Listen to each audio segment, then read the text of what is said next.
Let's help my channel to grow. This is your host, Naomi from Philippines. And please watch my vlog. Help me to grow my channel. Oh, this is si mom holding dry clothes. So, yeah, growing things so busy.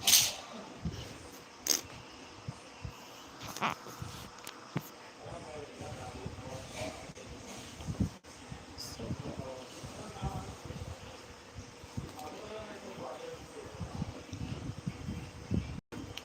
very hot. Very hot.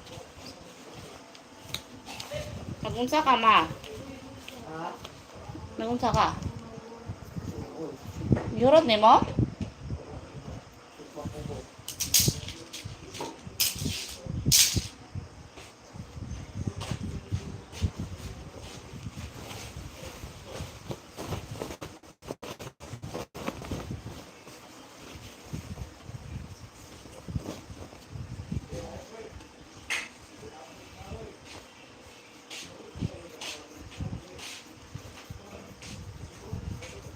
Hello, one viewer. Hi. Good evening to all. Hi, Amado Fadega. Welcome to my other channel. Thank you for watching on my new channel. Please help me to grow my new channel.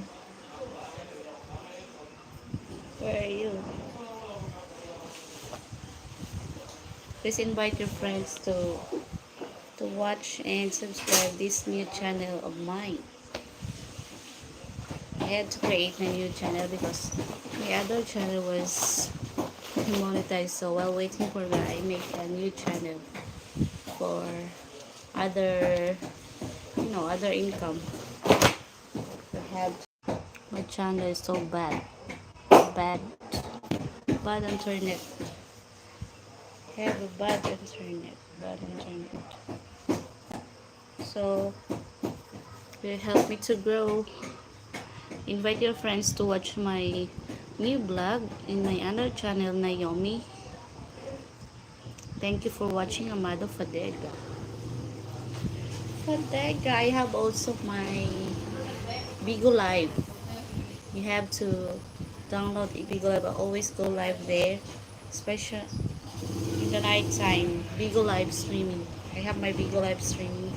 LSL Naomi. My ID is J underscore Naomi in San Bigo. I had to get some platforms because this is my passion in going live and vlogging. This is where I experience to earn money, so I need to explore around the platform. And in the vacation, I do my vlog.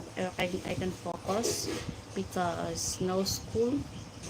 Because every day is school days, I go to school to watch my child and pick up in the afternoon.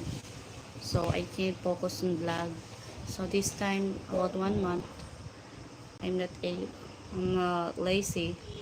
I'm going to live every day in YouTube. In these two channel, I have to fix my other channel, but not. I hope it will be okay. In the next month, 24, I'll be applying for new monetization for my single mom because about 100k subscribers. So thank you for supporting my Naomi Single Moms vlog.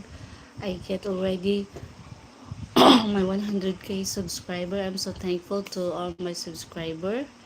And it get for on my birthday. I get my celebration on my birthday, but it wasn't because of my demonetization, and I can't reach the 100k. On May, that was May. What was May 10? If I'm right. Not I was supposed expected on May 4 that